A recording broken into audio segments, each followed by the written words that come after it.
আসবো পরের খবরে। সমুদ্র সাথী প্রকল্পের দাবিতে এবার মুখ্যমন্ত্রী মমতা বন্দ্যোপাধ্যায় তাকেই চিঠি, খোলা চিঠি দেয়া হলো মৎস্যজীবীদের তরফ থেকে। পূর্ব মেদিনীপুরের মৎস্যজীবীরা তারা এই চিঠি পাঠিয়েছেন মুখ্যমন্ত্রী মমতা বন্দ্যোপাধ্যায়কে। তাদের যে একাধিক দাবি দাওয়া রয়েছে সেই দাবি দাওয়া তারা চিঠির মাধ্যমে তুলে ধরেছেন মুখ্যমন্ত্রীকে। সমুদ্র সাথী প্রকল্পের দাবিতেই এবার মুখ্যমন্ত্রী মমতা বন্দ্যোপাধ্যায়কে চিঠি দিলেন মৎস্যজীবীরা। চিঠির মাধ্যমে তাদের যে দাবি দাওয়া রয়েছে সেই দাবি দাওয়াই তারা তুলে ধরেছেন মুখ্যমন্ত্রী মমতা বন্দ্যোপাধ্যায়ের কাছে, এবং মমতা বন্দ্যোপাধ্যায় এই নিয়ে ব্যবস্থা নেবেন এমনটি কিন্তু তারা আশা করছেন। সমীরণ সাউ আমাদের সঙ্গে টেলিফোনে রয়েছেন প্রতিনিধি, এই নিয়ে আরও বিস্তারিত জানাবেন।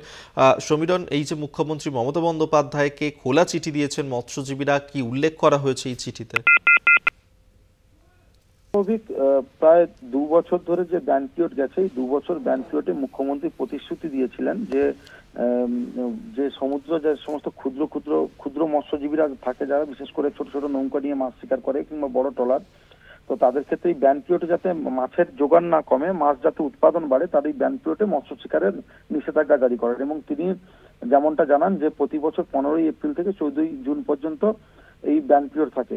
এই ব্যান পিরিয়ডে ছোট্ট ছোট্ট যারা মৎস্য শিকার করে বা মৎস্যজীবীরা, ক্ষুদ্র মৎস্যজীবীরা, তাদের সংসার চালানোর ক্ষেত্রে খুবই সমস্যা হয়।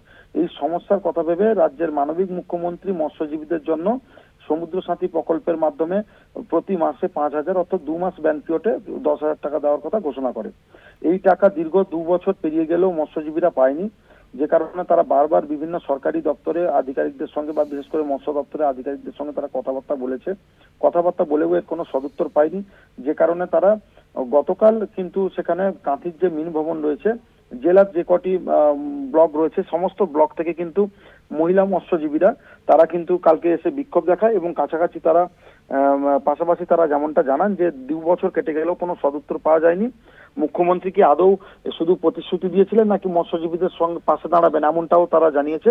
তো সেক্ষেত্রে কেউ কেউ আবার দাবি করেছেন যে ভোটের আগেই কি ভোট নেওয়ার জন্য এই ধরনের প্রতিশ্রুতি দেওয়া হয়েছিল, সেটাও যেরকম মৎস্যজীবীরা প্রশ্ন তুলেছে। আবার বেশ কিছু মৎস্যজীবী তারা কিন্তু জানাচ্ছেন যে মানবিক মুখ্যমন্ত্রী, তাই আমরা উনাকে খোলা চিঠি লিখছি যাতে তিনি আমাদের এই চিঠি পাওয়ার পর তিনি আমাদের কথা বিবেচনা করেন এবং আগামী দিনে আমাদের এই সমুদ্র সাথী প্রকল্পের টাকা আমরা যাতে পাই সেই ব্যবস্থা করে দেন।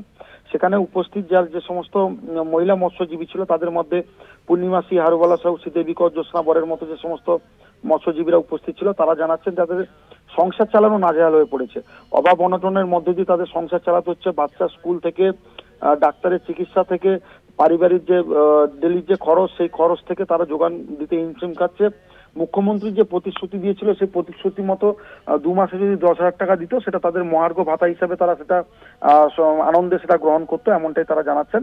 অপরদিকে যেটা পূর্ব মেদিনীপুর জেলা পরিষদের সভাধিপতি যিনি রয়েছেন, অর্থাৎ তৃণমূলের প্রতীকে জিতেছেন পটাশপুরের বিধায়ক উত্তম বারিক, তিনি জানাচ্ছেন যে সমুদ্র সাথী প্রকল্পের এই টাকা মানবিক মুখ্যমন্ত্রী যখন ঘোষণা করেছেন তার মাথায় নিশ্চয়ই এটা কিছু রয়েছে, তিনি নিশ্চয়ই এই ভাতা পৌঁছে দিবেন এবং তিনি এই বিষয়ে খুব দ্রুত বিবেচনা করবেন, এমনটা তিনি আশ্বাস দিয়েছেন কিন্তু মৎস্যজীবী মহিলাদের, এমনটাই কিন্তু আমরা জানতে পাচ্ছি।